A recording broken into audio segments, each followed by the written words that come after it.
I'm excited for everyone who's joining us today on Facebook Live. And my name is Dr. Andrea Roberts. I'm founder of the Texas Freedom Colonies Project and an assistant professor of urban planning at Texas A&M University in the College of Architecture.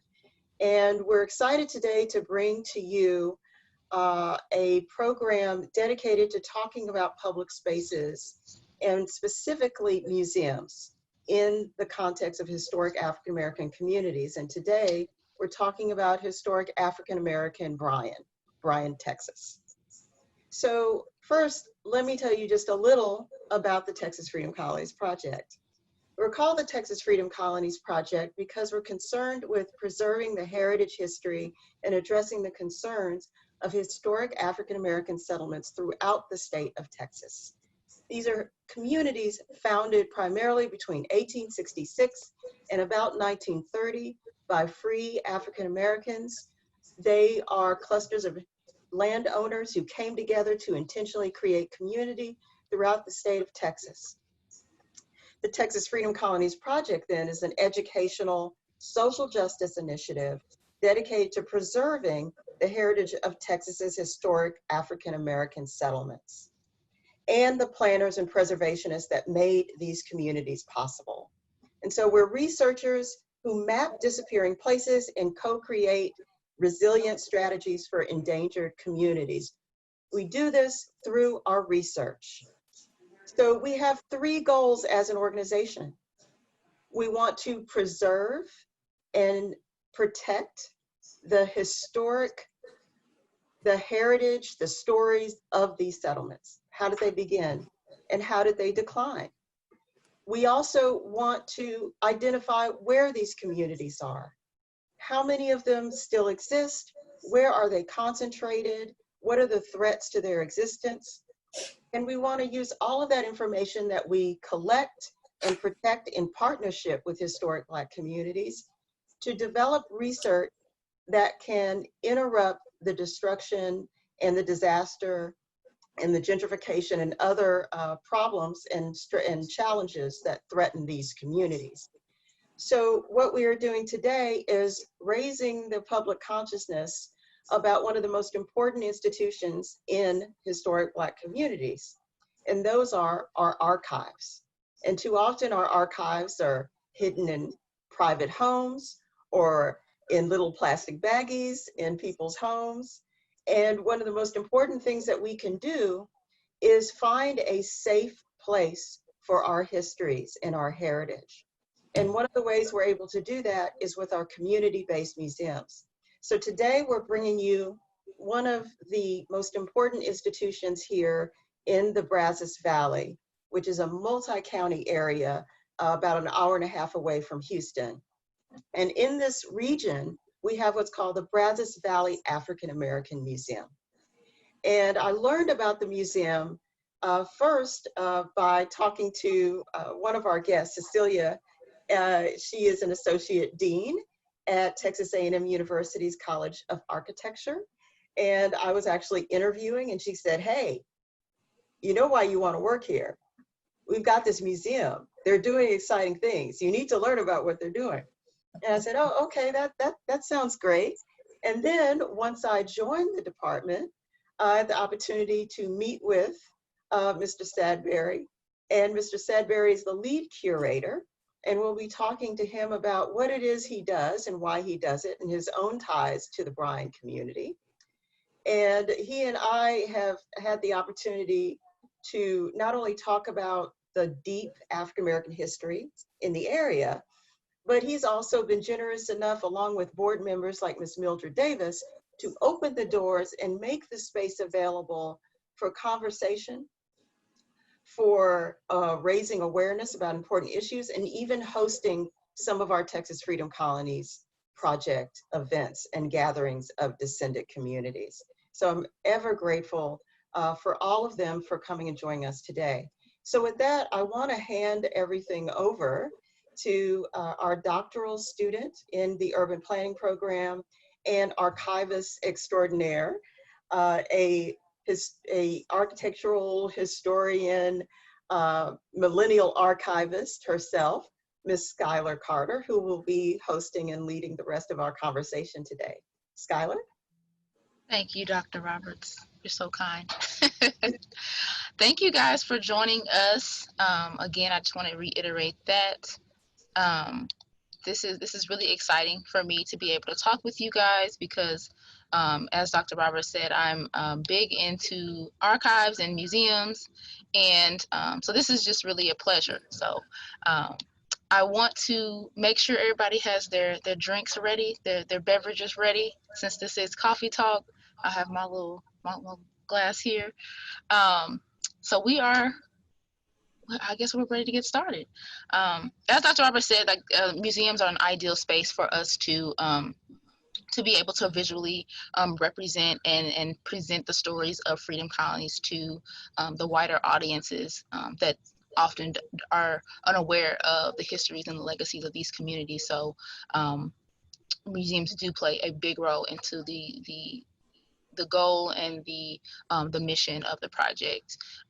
So today we're going to talk about a few things, but I first want to start by getting a little bit of background about the Brazos Valley African American Museum and also the Wright Gallery. And so I want to start with you, Mr. Sadberry, because you are the curator of the Brazos Valley African American Museum. And could you just tell us a little bit about your involvement with the museum and how did you get connected? Well, thank you so much. I'd like to begin by saying that I grew up in this area, and of course, my family has been very instrumental in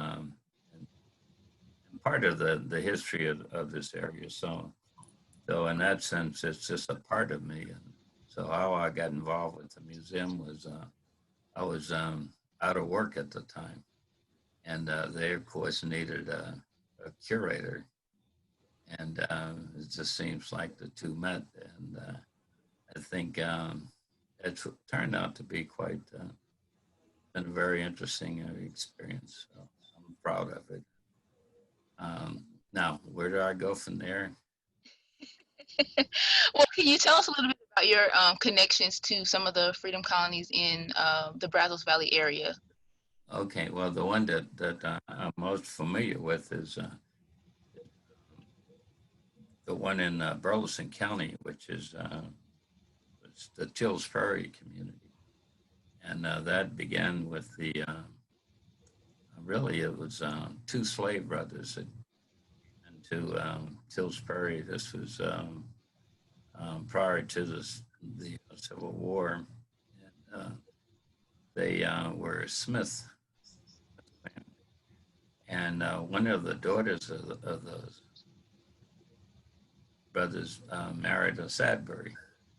And so after the Civil War, they it was just these two slave brothers and their families that were taking care of the Smith family. And eventually they sold the property to those Smith brothers. So that So is area, it? Oh, I'm sorry, now that area became known as Smith Bottom. Smith Bottom. Okay. And is that community still in existence as of today? And name it is. It's if you you know, a lot has changed in those areas. It's been sold and different parts of it have been sold. Families had to move away as those families expanded. You had pretty large families. You'd have 10, 12 people in a family, and they maybe 5 families in an area, and they would maybe 100 people. You know, they would amount for that many, and so it was interesting because everybody was related to everybody. A generation or two, they were all cousins. And Right. That's really common with the with these communities. so that's where the Tills Prairie area developed. One of the Smith brothers originally created a school because there was no education available for those people. And so they taught them, you know, what they could teach them at the time. And then eventually, when the Rosenwald schools was in the early 1920s, 1930s. They got one of the first Rosenwald schools in this area. It was in Tillsbury.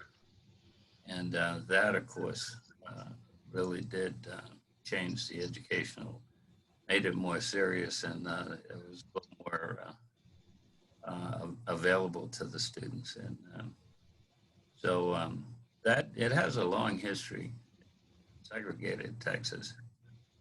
And that was, you'll find quite a few communities similar to that, where it wouldn't be that many families, but there would be quite a handful of young people, and they work the fields and they go to school a little bit and work a little bit. You know, that was one of those kind of things. So, right, and so I want to just really quickly, because I know you mentioned the Rosenwald schools, before we get into how and when the Brazos Valley Museum was established and how it came to be. Can you just give the viewers a little bit of background, just what is a Rosenwald school and what Rosenwald school and what that means? okay. Well, Booker T. Washington, who was in Tuskegee University, he was the first president of Tuskegee. And they were trying to figure out ways of, he and George Washington Carver, George Washington Carver was a chemist who was on the staff at Tuskegee at the time. And they were trying to figure out how they could help these Black families after the Civil War. Mm-hmm. They didn't have any education, didn't have any resources.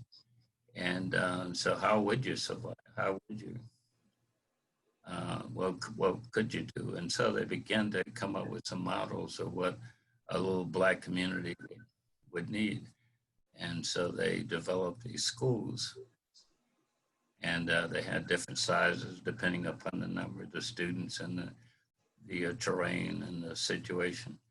And Julius Rosenwald was president of Sears and Roebuck. Oh. He was on the staff of the Tuskegee University, and he, you know, I don't know if any of you all are old enough to remember Sears and Roebuck, but had a big catalog, and you could order almost anything from the Sears and Roebuck catalog. And Mm-hmm. among those things were buildings. You could get small buildings, and so what Julius Rosenwald did, not only did he lend his money, but he lent the resources of the Sears store. So you could they could go into a community, and you could tell them, you know, what you had in mind, and they would take whatever they could and make it happen. And, I think, Awesome. yeah, Awesome. I'm really glad you asked about that, Skylar, because so many people don't realize that they had the most incredible floor plans and building plans at Tuskegee's College of Architecture, School of Architecture. And you can still look at these plans today. And they built plans not only for the schoolhouses, but for the homes that the teachers would stay in, as well as the shops. So you would learn carpentry and other trades. And so they had a specific plan. And a lot of the plans, now that we review them today, you'll find that they are some of the most sustainable and ironically greenest buildings, and survived a lot. So it's really interesting to think that we have these very precious schools still in our midst throughout the state of Texas, many of which that need our support and need us to work on preserving them. Right. And thank you for that, Mrs. Sadberry and Dr. Roberts. I did want to get some information about the museum itself and how and when it was established. How did it come to be?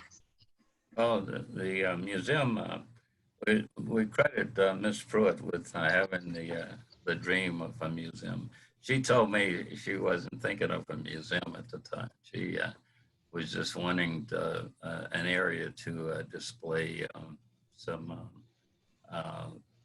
things that Black people had accumulated and part of their life. And so it became a museum.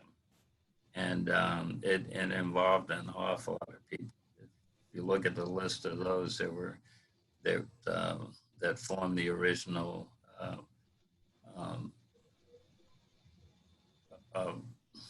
organization, it was really a smorgasbord of who's who in this area. It was some fine people. So anyway, that's how it began. It's this whole area is 7 counties in the Brazos Valley, and those 7 counties were primary growth that developed for the African American population in this area. And we're between 35 and 45, which are 2 major interstate roads in Texas. And we're right in the middle of it, Central Texas. And we're part of Central Texas. And of course, we're the neighbors to the capital of Texas when Texas was a country. So we've got a lot that we're sitting on. Of course, people didn't stay here, but there's a lot that when you look at the development and what's come in and out of this area, there's been some very interesting things. So the museum has a lot to choose from. We've not even tapped into all of the history that we could put together. Right. And I'd like to chime right in. You mentioned, Wayne mentioned Mrs. Pruitt. Well, the story goes according to Mr. Pruitt, the co-founder of the museum. Mrs. Pruitt started to accumulate a lot of artifacts, and she housed them in their garage. So therefore, this was the vision that Ms. Pruitt had. So Mr. Pruitt, assistant principal at Bryan High School, suggested that we join together and get this museum started so that we can park our cars in the garage. Now that's the story according to Mr. Pruitt. He said that Mrs. Pruitt started to collect artifacts and things from the community, and it started to, snowball and snowball, and therefore the vision for the museum was started. Wow. And so for those who are not, because I know we're broadcasting everywhere, not just in Texas and Brazos Valley. So just for those who aren't aware of Mr. and Mrs. Pruitt, can you tell me tell us their first names? Yes, Mel Ruth Pruitt, Mell, Ruth Pruitt, and Mr. Willie Pruitt, Sr. And both were educators here in Bryan. Mrs. Pruitt was my PE teacher, and we square danced, and we played in the hot sun, and we had to shower and all that stuff, back in the day. I'm a hometown person too, back in the day. And Mr. Pruitt worked his way up, and he became assistant principal at Bryan High School. That's in Bryan Independent School District. Awesome. So that's a great segue, Mildred. So can you tell us a little bit more about Black Bryan, if you will? Mr. Sadberry talks about some of the who's who and the prominent figures in the community. Can you tell us about some of those people and the influence that they had in the community? Okay. Well, I was born here in Bryan back in the Stone Ages, and I grew up doing segregation. Yes, we made mud cakes and mud pies, China berry pies, and things like that. And I went from first grade at George Washington Carver Elementary School here, and I went all the way through. And I attended Neal Junior High School, and Neal was named after one of the professors, Mr. Neal. It was named after him. I grew up I was born on the east side, and then I moved quickly to the west side, and that's where I grew up. So in that area, we had very prominent Blacks who were instrumental in forming our foundations for us, because that's all we had. When I was in 5th grade, we had textbooks that came from the other side of town where all of the names, you know, the lines where you put your names in, all those were used, and then we got them. So it was, you know, we got it from the other side of town. So that's the way it was during segregation. There were parts of downtown Bryan that we could not go to. There were days that, I mean, there was times in high school that we could go to the library, but there was no way at Carnegie Public Library that I could take a book home, even with a library card. We had to come on, you know, and use the resources there at the library. There were movie theaters that we weren't able to attend, which are now highlighted in downtown Bryan with the star around it that goes circle, circle, circle. And when we could attend the Palace, we could only sit in the balcony. So, but there were a lot of African-American mentors that we had, and most of them were from our churches and also from our public school system. And Mr. Sadberry mentioned Teals Prairie. One of the prominent, very prominent ministers came, Reverend D.N. Jones and his family. I mean, oil wells pumping out there in Teals Prairie. In fact, I used to play the piano at a church when I was growing up in Teals Prairie. So he was my pastor. He baptized me here in Bryan. So we still remember Teals Prairie. Although my family came from Wheelock, which is another area. My entire family is buried in Wheelock. See, I was just about to ask you where your family, so you already covered that. My family came from Robertson County, but they came to Brazos County just as quickly as they could. My father was a plumber for the city of Bryan, and my mom was a maid. She was a housekeeper. She raised a lot of prominent people who are here in town right now, who have businesses. She raised the Tom Light kids. I mean, you know, the Dr. Roman's kids, Al Waldrop. All those people had stores on Main Street where we could only go to a portion of Main Street when I was a child. We couldn't go all the way up to where the Queen is today. So that area that they have, what is it, First Friday? Yes. Events, you know, the outdoor events. The outdoor events, First Friday, where all of the businesses are open and they have street vendors before the COVID-19 hit. So that was very much a fun event. So yeah. So then let me see, what was my other question? I mean, that gives us a good idea of some of the mentors, as you put it. Dr. Roberts, did you have something? Yes. I really, really love what you're sharing, Mildred. And just to give people, again, like Skylar was saying, not everybody is, you know, watching us from Texas or even from the area. And so to give everyone some quick perspective, you know, we talk about, or we work at Texas A&M University. I live in Bryan as well. Yes, and Bryan College Station is how we talk about the area. So when we're talking about Bryan, just so everyone knows who's watching, we're essentially talking about College Station, which is where Texas A&M is located. And so if you could talk about your experiences, you were talking about certain places that you did go and certain places you could not go. What was the relationship then between African-American Bryan and the university and Texas A&M University? Can you tell us anything about that? Well, the relationship between Bryan and College Station, Bryan had a designated Black area where College Station had a designated Black area.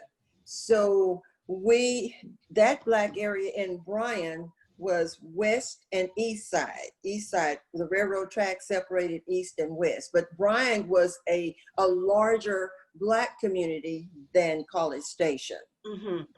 College Station, the Black community was over by where CC Creations is, where the Lincoln Center is today.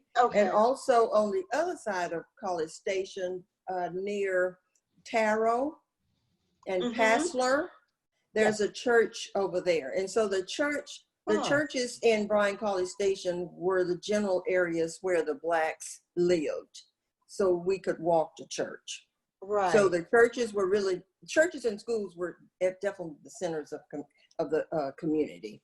And the relationship between Texas A&M and Bryan and College Station was only that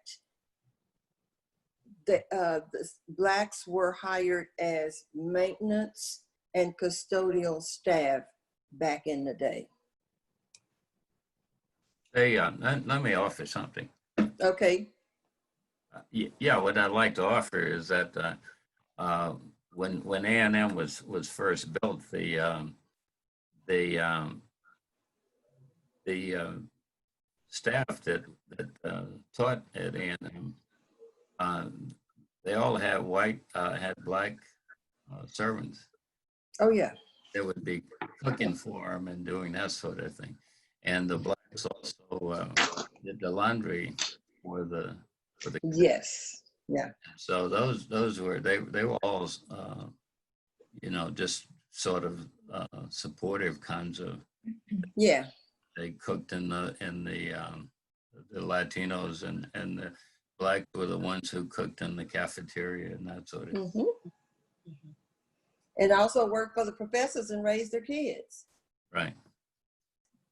In fact, originally as they were building buildings on A&M campus, many of the ones that worked stayed on campus. They stayed in the buildings because there was 8 miles between downtown Bryan and the university and the campus. and so they had to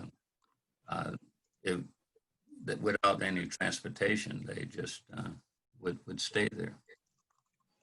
Housing for staff. Yeah. Right. And so when we talk about A&M, and it was just a quick timeline. Texas A&M, for those who are watching, was founded in 1871. And the first Black student, I don't think, was admitted until 1963, I believe, or somewhere around there. And so I don't know if Mildred would like to say when she was, going to high school, and so they can give you a little bit of a context as to when she's talking about, not being able to go to certain places in Bryan and College Station. Like it's not as far off from where we are today. So I just wanted to put that out there. And so when I do want to talk with Dr. Cecilia, that's with us today. She is also affiliated with the Brazos Valley African American Museum. So can you just give us a little bit of how you got involved with the museum and your role with Texas A&M? I'm delighted to talk about it, but I really don't want to take away from the interesting conversation that is happening about the history of Black Bryan. Evidently, I am not from the area. I am Peruvian and I am a faculty. And when I became associate dean in the College for Outreach and Diversity, one of the first things we did with the initiative of Ed Tarton, a graduate student in A&M, we invited the curator of the museum, Mr. Sadberry, and that's how I met him right at the beginning of my tenure here as associate dean. And I started to learn all the history of the African American community in town that really, for those who are not from this community, need to understand that it's not taught at A&M. Mostly is not known by students who come at A&M.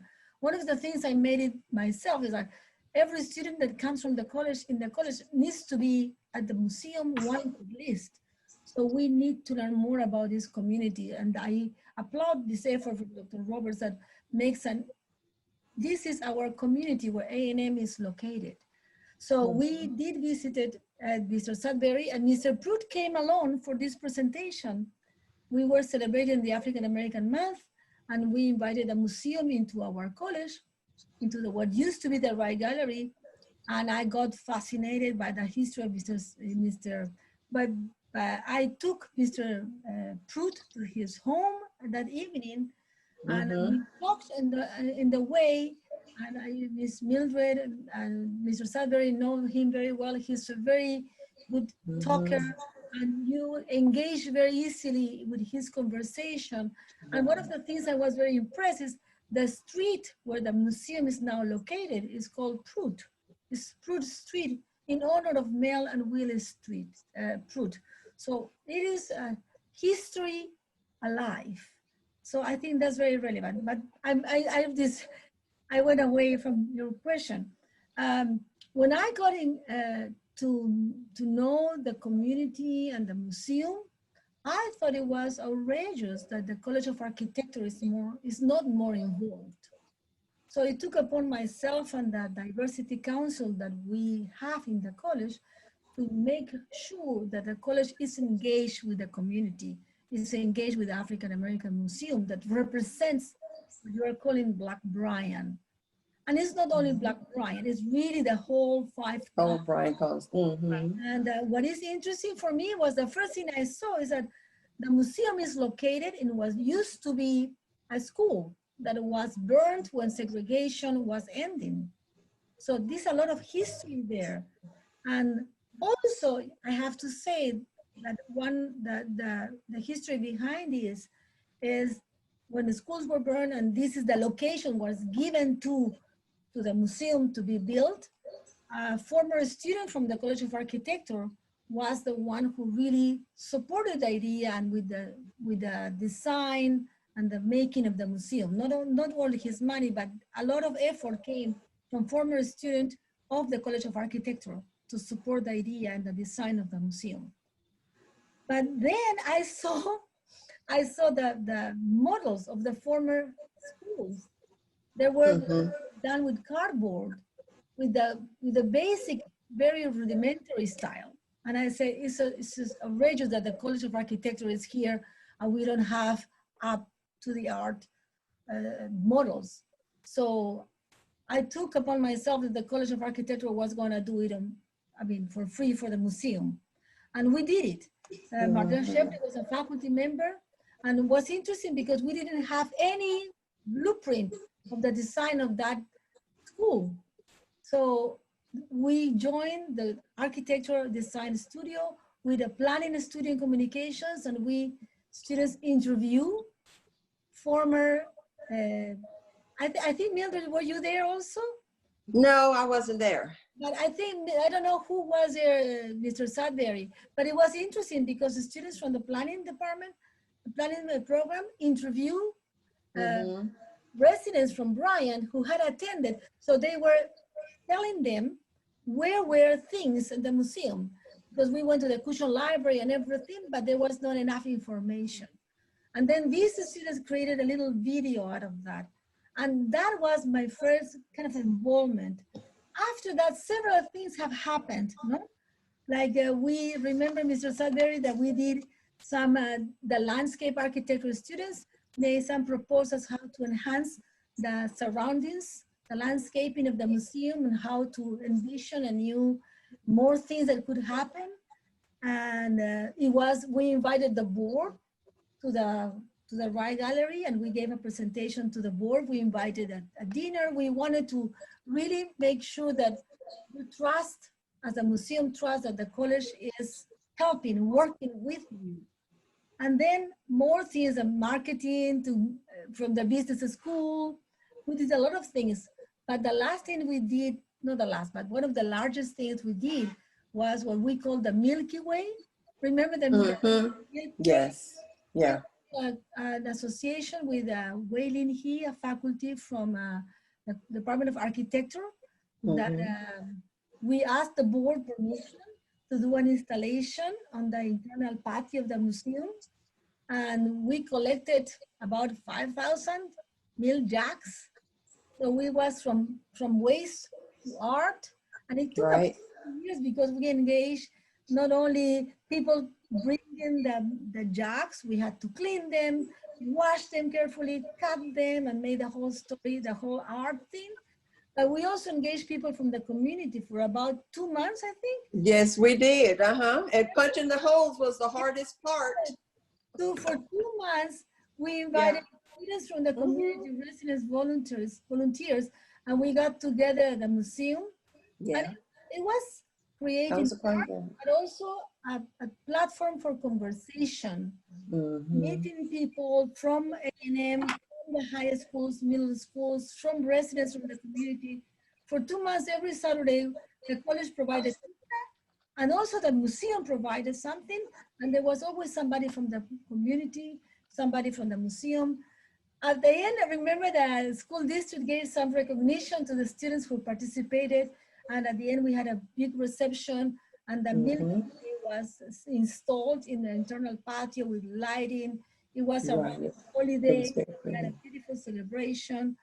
So I thought this is the kind of things we can actually do. The College of Architecture should be serving our community.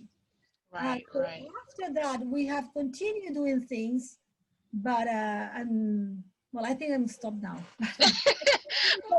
There's more things going on, no?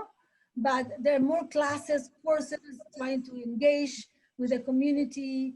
But I think by now I'm gonna stop, so somebody else can. Well, you mentioned classes, and so your role, I don't know if it's unofficially or officially that you're a liaison between the museum and the university, and I just wanted to Well, it's kind of officially and unofficially.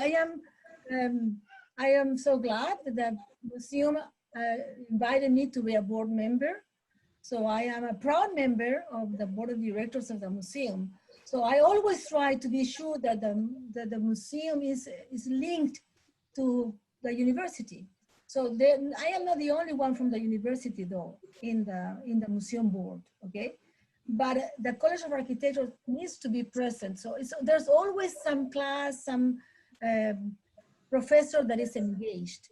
For example, in my class, I discuss Black businesses in town, and we go and talk to the museum and discuss where the museum, the businesses before, where are they now, what they need to be more support, how is the surroundings of the community. And there are other classes that are also similar things. I know that Dr. Roberts also took her class and made a presentation. I remember she brought to the board and gave a presentation about your project. So I always try to do that. It is not always easy. It's not a formal agreement, but it's an ongoing project. Yes. Well, and you mentioned Dr. Roberts' partnership and different classes that collaborate with the museum. So I want to open it up for Dr. Roberts to mention a possible the collaboration that happened in 2018. Yes, in the fall of 2018, we did a project in a course I teach called Critical Place Studies. And the goal of the project was to develop some interactive websites using our Atlas data to actually put together websites that can tell the story of historic Black settlements in various ways. And we thought to share this with the community. And so we presented those final projects at the museum. But more importantly, during the course of the class, Mr. Sadberry, and I also almost call him Dr. Sadberry because he's very quiet, but he knows quite a bit. And I invited him to my class, and he told the wonderful stories of being what's called a precursor, and his experiences in both University of Texas and Texas A&M, and growing up in the community and his experiences, to talk about race and place from his perspective. And so we've just really gained so much in the short time I've been with the university, and being able to engage with the museum has created a lot of great learning opportunities for my students, and I'm very grateful for that.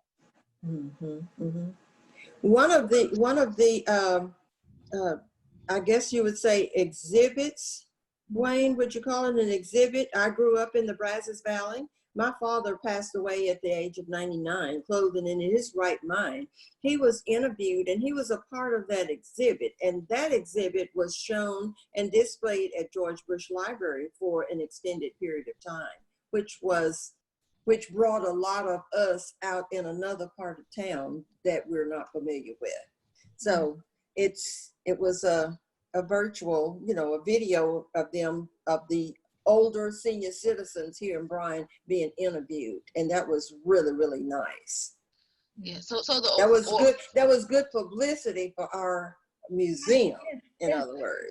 Right, Yes. because I mean, we want to connect to the entire community, not, you know, it is Right. significant Right. to the Black community of Brazos Valley and Bryan College Station, but you know, we definitely want to reach. I wanted to say that part of my research is also about economic development and the urban setting, and we did discuss when you talk about Mildred, that it was some areas that are segregated and there was only for Blacks and not allowed in other areas. Mm-hmm. You see the city today. I did an analysis of after the redevelopment of downtown and the reinvestment and the recovering of downtown. Mm-hmm. It's not true that there is still a lot of division. It's not formally segregated, but this is still a city that is very much segmented. Yes, I definitely agree. Wouldn't you agree, Wayne? We do have that division, that separation. And I was in high school when we talked about the fires. I was in high school when our high school was burned. Oh, you see? It was burned. Yes. And we were in middle school, and then we had to go back to that middle school because the high school was burned. Yeah, yeah. And during that same time when we were trying to get together as one, my church, Greater Tabernacle Baptist Church, was burned in the middle of the night. There was, you know, in the summertime, you know, when you have the box fans in the windows, there was a group of people, Black people, sitting in the yard. And then there was a pickup truck passing through the neighborhood asking where was the nearest Black church. And it was ours on Florida Street on the west side, and it was burned in the middle of the night. We never found out how, why, whatever, but to this day, I was a part of the rebuilding process, and the note on that church has been burned. So it's all paid for. Wow. So that was a part of us giving back. It is really important, I think, listening to the stories, that how can we not all know about these stories? How can we are not taught in our history classes, in our urban classes, what is happening in our own communities? And right here in town. I mean, right here. Right. And right. What is happening here in town is happening in many other towns around the country. Mm-hmm. And that usually is not in our textbooks. And no. This is something, let me connect with something else that I wanted to talk also. Is like, because African Americans were not allowed at A&M, peer review was created. Right? Absolutely. So right now we have, as you know, in the Wright Gallery at A&M, it's an art gallery that since I took over when I started to be associate dean, we decided that this should be a platform for the arts, and not only for the arts, but arts that are engaged and bring with it issues that are hard to talk about and represent marginalized communities. So we have had several exhibits that deal with issues that marginalized communities face. I think I can talk about respect, that it was about veterans from the point of view of a woman. We talk about interactions or gathering that was about an African-American artist who thought about how can we improve Texas. But the last one that we had, and I think is the most relevant right now, it was last year that it was called She Matters. And it was a year ago in March 15th, that Ann Johnson, who is a faculty from Peer Review, that's what I make the connection. She's an artist and a faculty in the College of Architecture and the Arts of A&M University Peer Review. And she brought a group of artists who really made their personal response to the death of Sandra Bland. in Mm-hmm. to Mm-hmm. review. These issues, as you all know, are not right now because George Floyd issues. This is something that has been there for a long A time. long time. And this exhibit really brought a group of women artists into the gallery. Really opened our eyes to new horizons, brought the African American community in town with the pre-review, and we expanded. And after that, we got a little with Lori Linsonby, a faculty at A&M. She put together an AV Academy for the Visual and Performing Arts, and we have joined with Ann Johnson, and we are bringing art to the museum again, but not to the Wright Gallery, but to the African American Museum. So we made a proposal and we discussed in the board, because everything needs to be approved by the board, and to bring some art, now it's temporary, but to the patio, to make places for more gathering. So I think that is something that we are really looking forward, that things are now, the furniture that we are creating based on Ann Johnson's art students and herself will come pretty soon, it's in the making. So this is an ongoing, and hopefully new projects will continue to happen between Prairie View, A&M, and the museum. That is my vision. Yeah, I mean, collaborations is really vital in these type of when you're trying to bridge the gap. You're trying to bridge communities and really tell the full story. Complete the narrative, as we like to say, because as it was mentioned, a lot of history, and as Dr.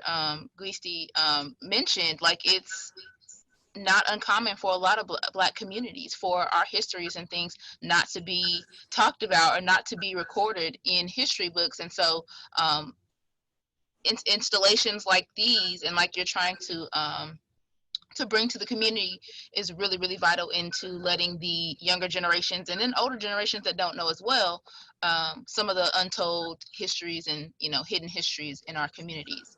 And so I want to talk, switch gears just a little bit and talk about the role of the museum more so in the community, as in how it kind of serves the community for in times of election, as when public forums and things like that. Some of the types of events that are held at the museum. This can be either to you, Mildred, or Mr. Sadberry. Can you guys elaborate on that a little bit? Yeah, if I can, we're coming up on the anniversary, the 100th year anniversary of the 19th Amendment. The 19th Amendment really gave women the right to vote, and the women that were interested in the suffrage movement were also, most of them were involved with the abolitionist movement. So the ties to slavery and the elimination of slavery really was very important. And so we're celebrating that in August, and we're going to have since we're talking about voting, it's going to run all the way through the end of November. So voting has always been a very important part of the African American situation, primarily because it was denied. For so long. When you're denied things, those are things you want to do more. So it seems like hopefully we can get the community. It will be an educational opportunity for the museum. Plays a role in that role. And Mildred, if you could, speak a little bit to, as I mentioned, past public events. What's the importance of the museum when it comes to hosting candidates for upcoming elections, and what's the importance? Well, I think it's very important that our people who are elected, seeking office to be heard, and it allows the opportunity for the public to come out and to listen to them, to ask questions of them, and mainly just listen and interact with them. Now, the museum is the center of a community next to the church and the schools. Now, there have been lots of good exhibits shown there, thanks to our curator, Mr. Sadberry here. But the museum offers programs in the summer. I'm speaking of in the past now, before COVID. But we have summer activities. We have tutorial sessions. Dr. Nancy Self has done some storytellers. Those have been some good events that brought out people to the, from the public to interact with our museum. And we also allow for rentals of our museum to bring in income as well. But yeah, the museum is it's right there with the churches and the schools right now. Although our doors are closed, but this COVID is in the middle getting us. of COVID-19, there was a celebration of Juneteenth. Yes. The museum put a table outside so people could go through their cars. So, and with social distances, they were able also to go into the museum with precaution. So they are very active. The museum is very active, and it's a nucleus of the community. And right. It's a museum of this character in the whole Brazos Valley. So it serves the community local, but also larger community. The greater Brazos Valley area. Right, and we like to eat too, because Joyce Newton has really sponsored, she and what's her name, Miss Eaton, have sponsored a taste of the Brazos Valley, and we would all, just flock over to the Brazos, to the museum, to have a taste of different businesses, who are here. Black-owned businesses, other-owned businesses, Hispanic-owned businesses, and we would have a feast over there. It's called a taste of culture. Thank you. Taste of Brazos culture. Valley culture, but we know where we are, Brian. Well, this is a great conversation, guys, and I just want to take a short minute, a couple minutes, and give some church announcements. So I'm gonna get that pulled up, and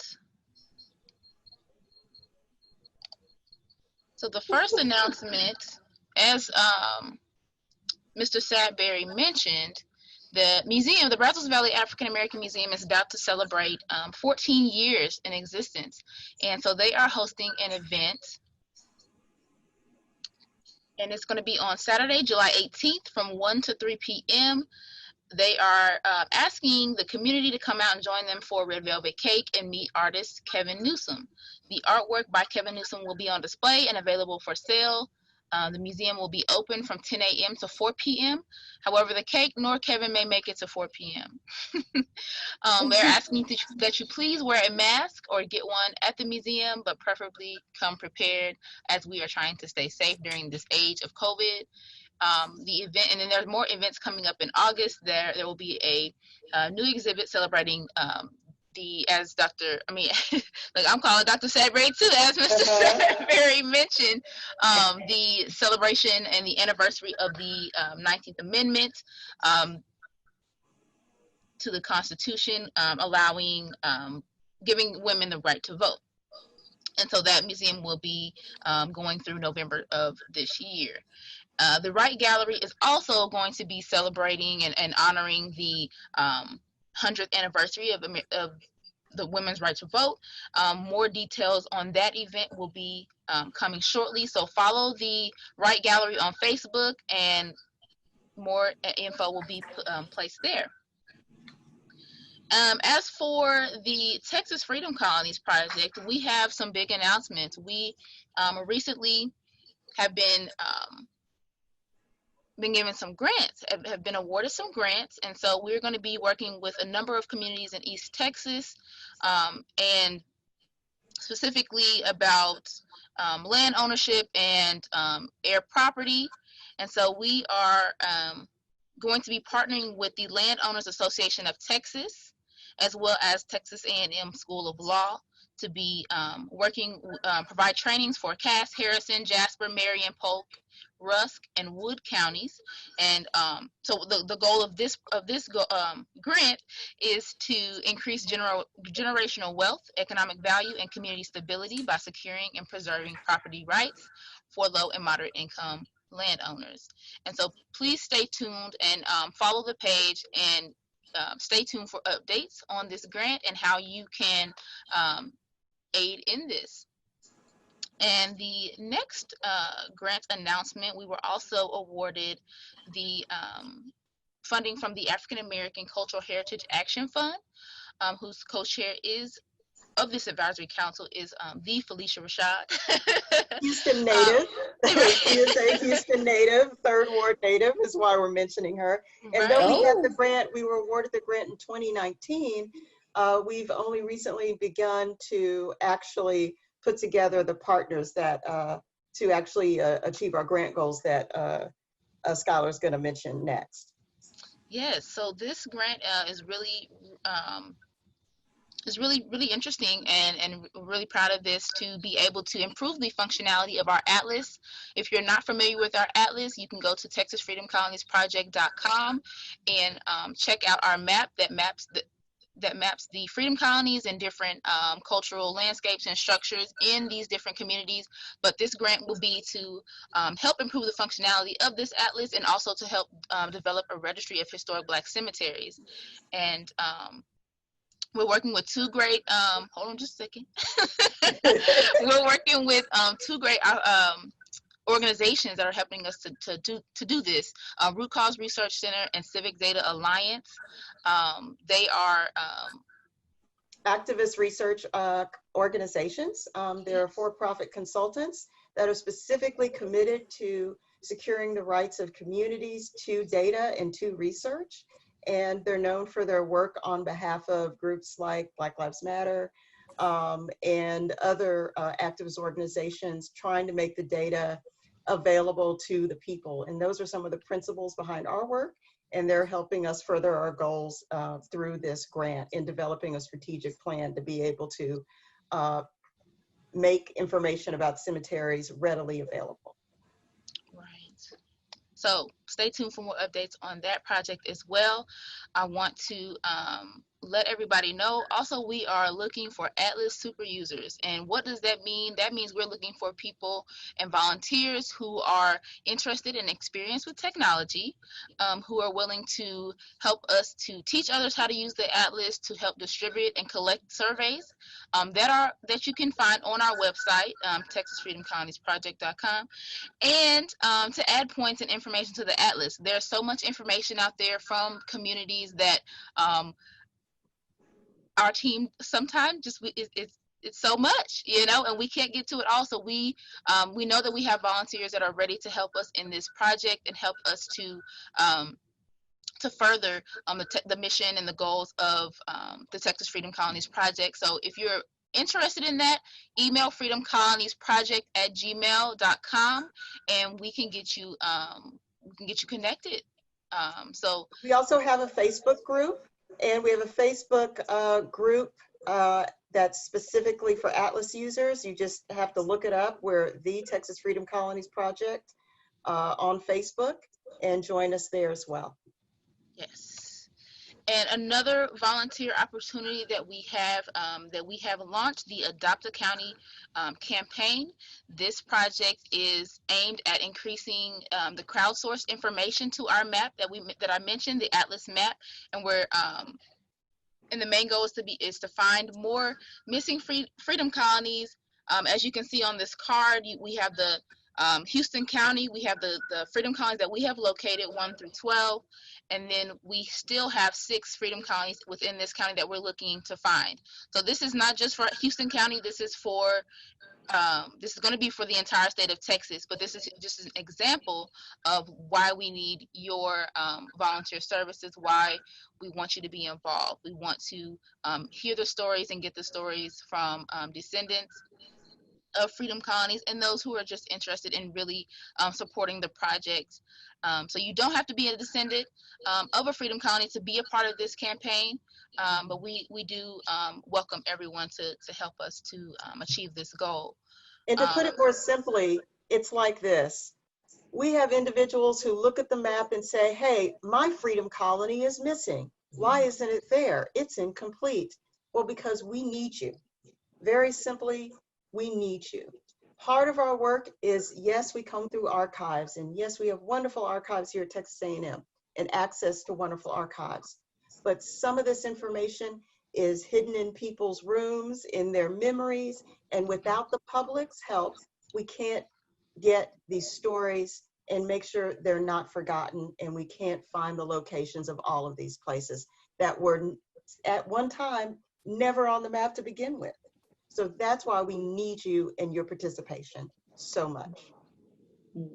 So again, if you are interested in volunteering with the Adopt a County campaign, if we scroll down just a little bit more, you can go to this this link, this Google form, and sign up, choose your county, or if you are on your if you have your smartphone, if you have your phone in your hand, you can scan this QR code with your camera. Just hold it up to the QR code and let it kind of focus onto the QR code, and then a link will drop down at the top of your screen, and you just fill out the Google form, put your county, and we will be contacting you shortly to get you into a Facebook group and get you started searching for some information.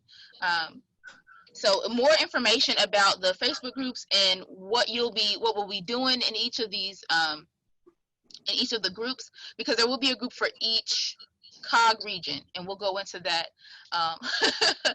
Well, let's put it this way. We have organized our counties into regions, and they're organized by what we call Council of Government Regions. And all that is a fancy planning category for bunches of counties that are next to each other.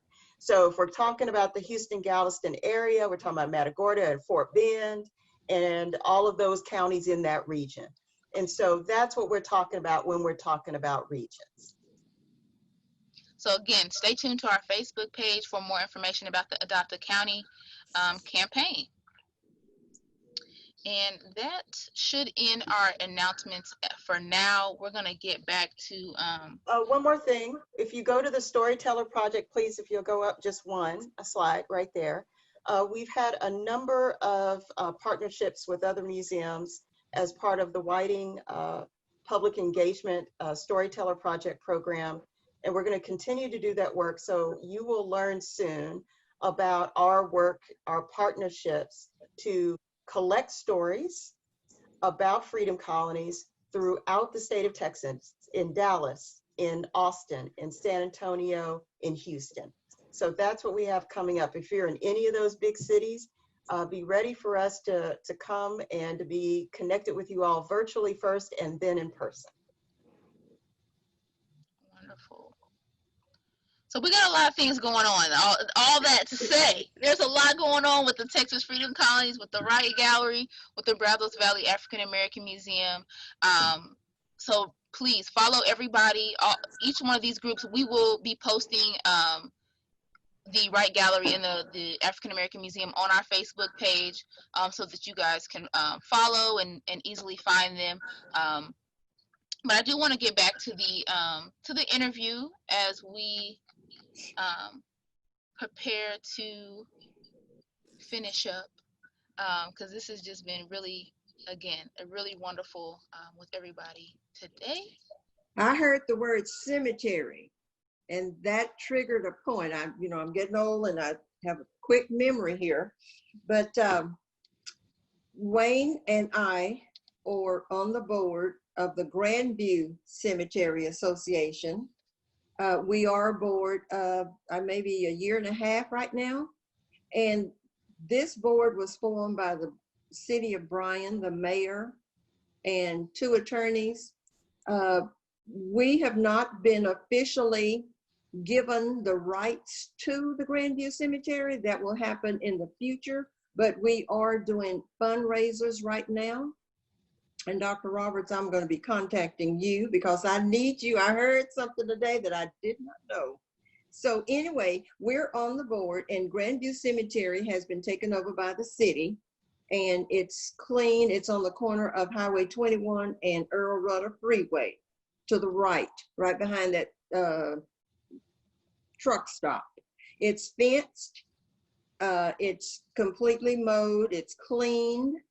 The road through there for the ambulances and the family cars has been hot topped or black topped. It's not paved, but you won't get stuck if you ride through there. The fence has been painted and everything, and the ground is maintained, and the board is in the process right now of getting ready to receive the responsibility of overseeing that cemetery.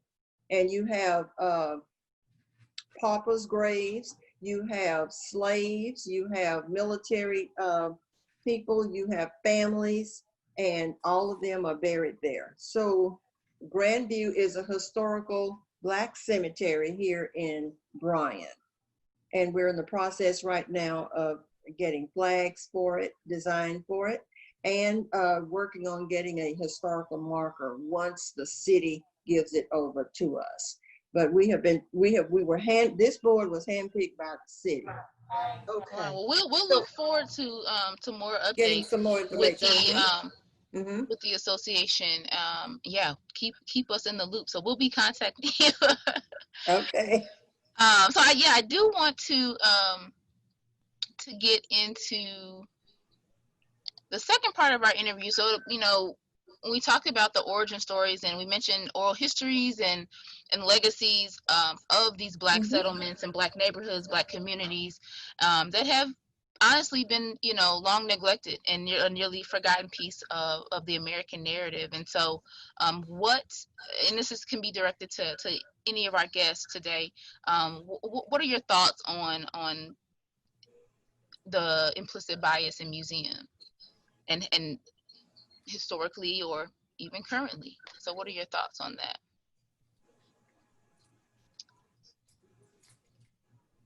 Or put another way, do you think that there are certain stories that are missing from museums that we need to see more of?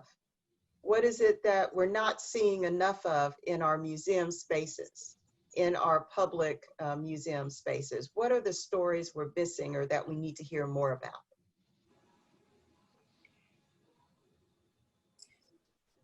Situations that individuals have encountered growing up here.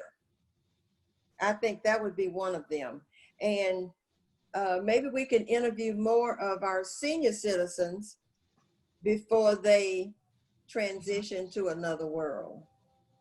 So maybe we could just highlight some of the individuals, whether they're prominent or whatever, they, just pick, randomly select, I guess through a committee or whatever, but randomly select people who have stories to tell. So there's a lot of people who have stories to tell. And so a lot of times our museums are only about the most famous or the famous first. But there are people who weren't famous first, but their lives have something to teach us. Right. And we need to get those stories before they leave. Yes. Because those people who grew up, says I grew up in the Brazos Valley, all those people were senior citizens. And now I think our museum is going a little bit younger. So maybe I'll be interviewed one of these days because I have stories to tell as well. Absolutely. It is so relevant that we, as Dr. Roberts is saying, it's not just about the famous people, it's that the daily life, ways of living. And one of the things I found also is pride in your community. Right. Proud of your history. Be able to see you in a museum as your heritage is relevant. That's right. I think that is what motivates me. And the museum has a beautiful job in the current museum.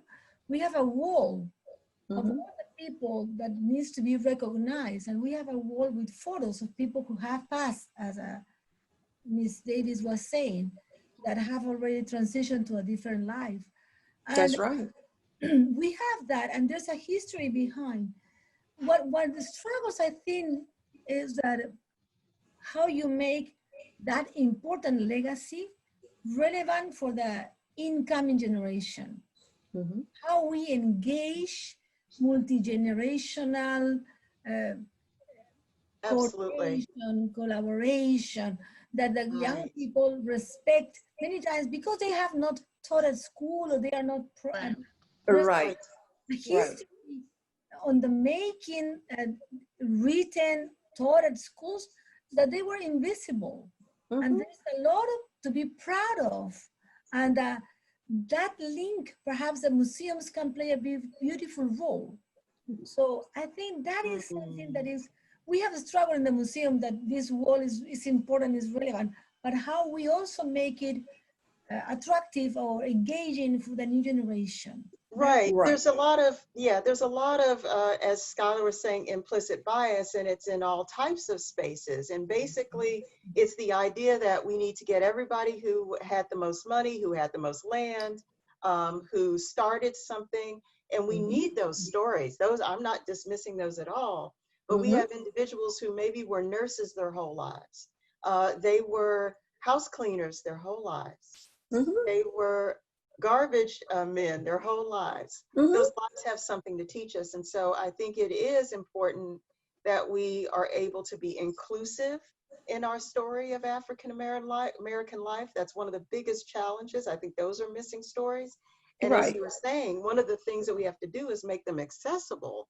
And so it's one thing to say, let's keep recording oral histories, let's keep recording stories.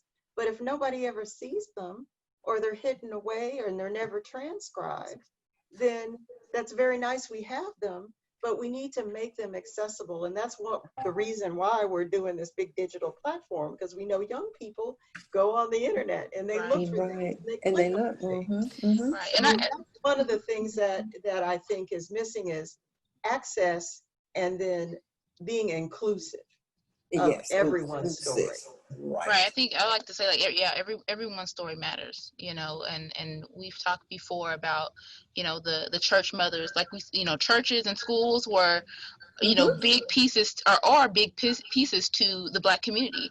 And, you know, when we talk about these elders and these mothers of the church and the mission board women, like who served in these positions for, you know, 20, 30, 40 years, it's really significant. And they help to raise a lot of people within their individual communities. And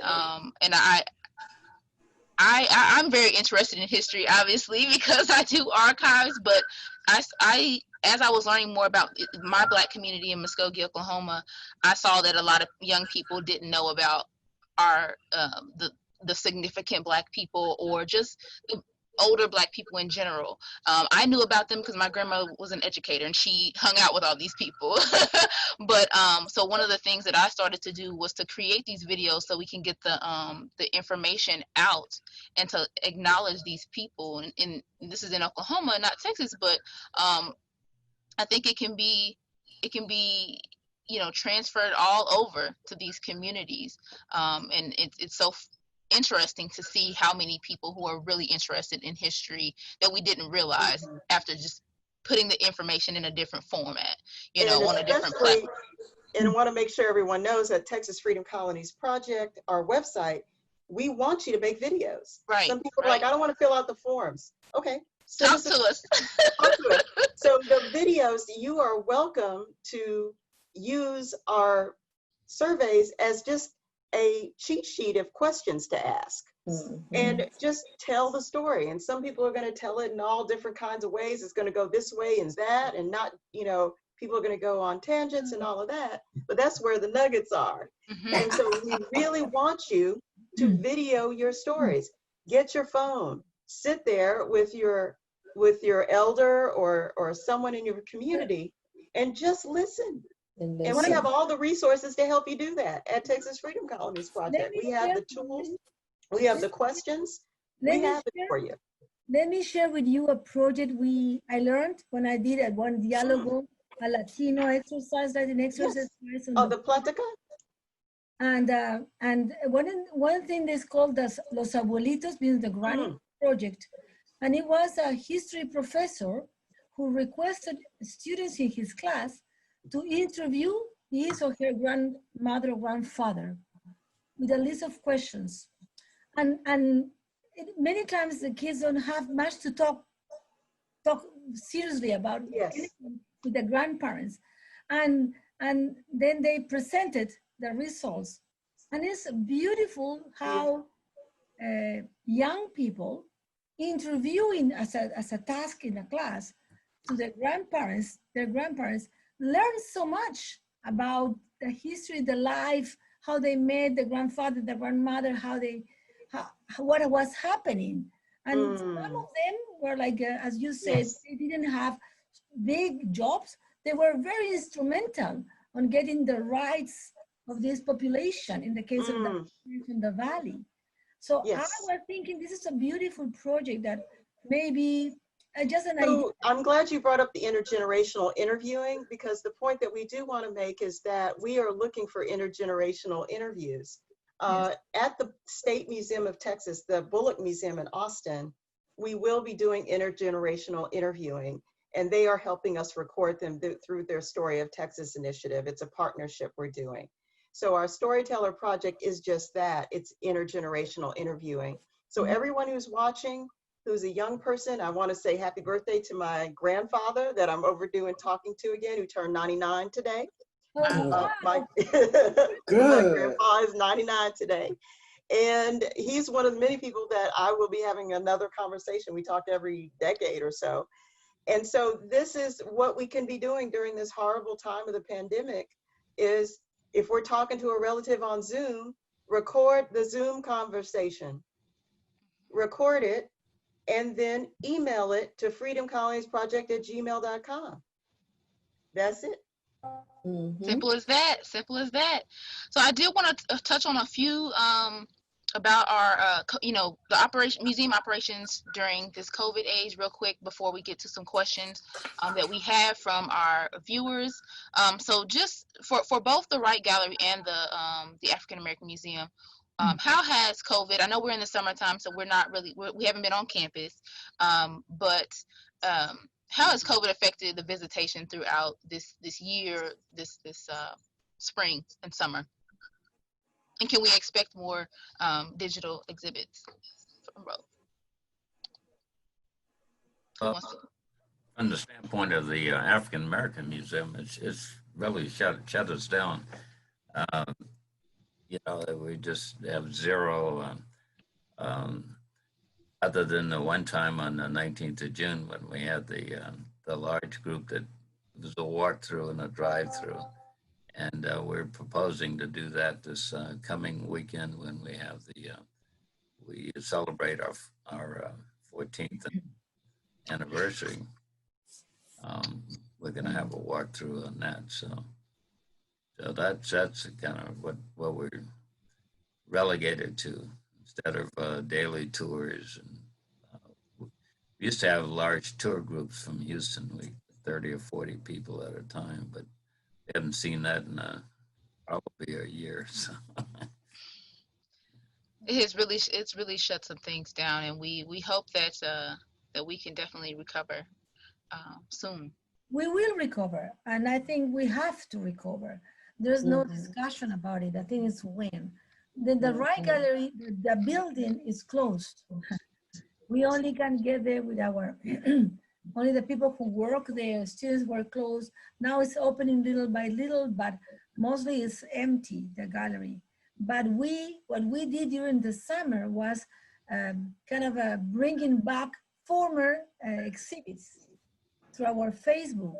So we had a student who is a fantastic student. We have wonderful students in the visualization department, and Leila Aldana, and she put it together some former exhibits and allowing to see what happened before. So our website is alive. Our Facebook is alive. And we are planning on the women faculty celebrating 100 years of the right to vote of women and the marginalized communities that we have in our troubled times.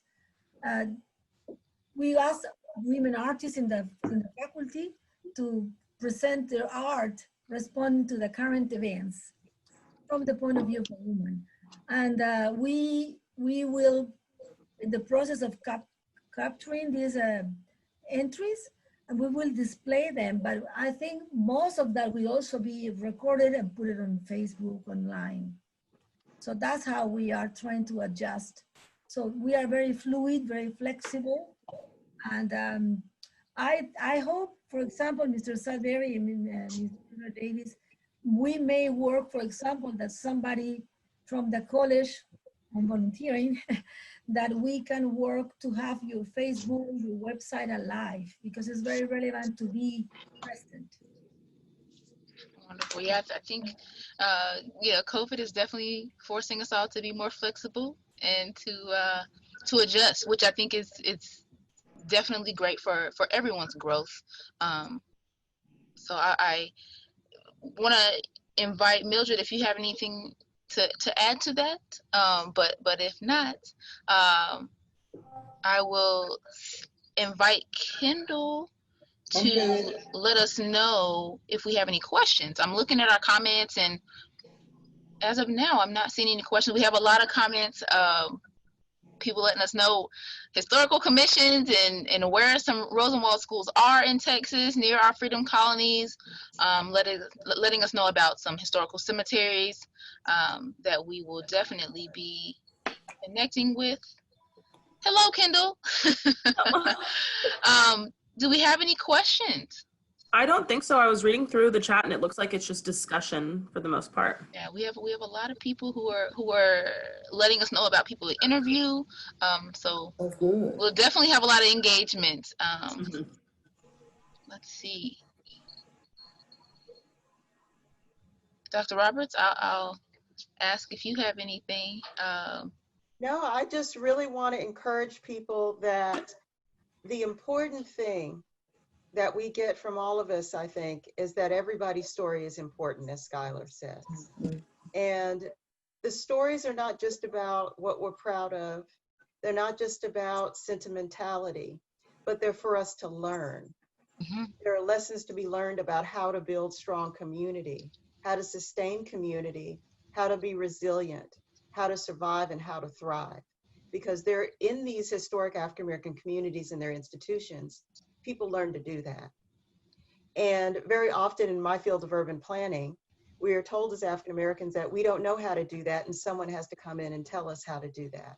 And one of the things we're committed to in preserving these stories from your grandma, your grandpa, your mom, your auntie, is these lessons about how to survive, be resilient, and thrive. And we will lose those stories without your help. We need you to follow us, to email us, to check out our atlas. If you say the atlas is too complicated, I don't want to deal with the atlas, just email us and we'll figure out a way to help you, help us get your story and make sure it's safe. We want your pictures, we want your videos, we want your memories. We want to hear about Family and Friends Day and Pastor's Day and Pastor AIDS Day and all of those important occasions in which we commemorate and honor those people that make sure our communities survive and thrive. We can't do it without you. Follow us on Facebook, email us at freedomcoloniesproject@gmail.com, and go to our website, thetexasfreedomcoloniesproject.com. Why do we say Texas Freedom Colonies? Because we had to colonize and find spaces in which we could carve out freedom in a world that said we were unfree. And so we celebrate, honor, and endeavor to protect and honor these people, and we can't do it without you. Skylar? We do have one question, and it's not to our guest, but Natera Austin. She asked, she said, would love to hear how the team found ways to get local folks in the community to engage and participate in gathering content, because it definitely, before pre-COVID, definitely was a lot of field work and a lot of connecting with communities, because you can't just go in and say, give me all your information. As people like to think that this type of Yes. participatory research is, but that's not the case, because this is some of the most, as Dr. Roberts mentioned, sentimental, personal information that people can be sharing with us, and they're not just going to share it with anybody.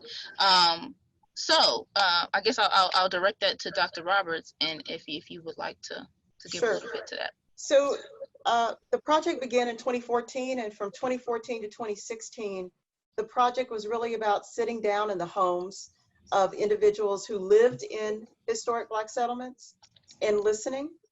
And very often, we call this in qualitative research, it's really about finding informants. And these are people who are experts and who have lots of connections in the community. And then those people, once you build trust with those individuals, they then introduce you to others in the community and let them into their spaces and the times in which they're sharing these memories. And sometimes they're sharing these stories, you just have to catch up to where it's already being told. So it's not always about creating an occasion. I went to homecomings. I went to church anniversaries. I went to reunions.